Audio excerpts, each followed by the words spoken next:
Berete vitamíny a minerály takto dokopy?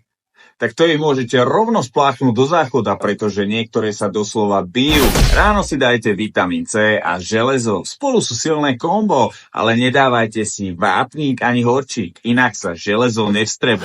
10. je ideálny čas na horčík malát alebo treonát, ale nikdy si ho nedávajte so železom, pretože sa bijú.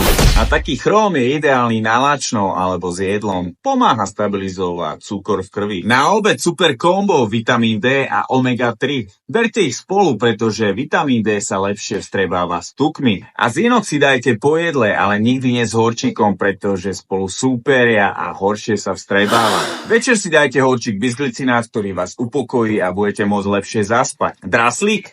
Ale nikdy nie s horčíkom, pretože potrebujú iný čas na vstrebávanie, takže si ich dávajte aspoň 2 hodiny od seba. Tiež ste brali vitamíny a minerály takto dokopy? Hoďte mi to prosím do komentára a uložte si toto video alebo ho zdieľajte. A ak by ste chceli rozoberať nejaké iné vitamíny alebo minerály, tak mi to tam napíšte tiež. A ďakujem.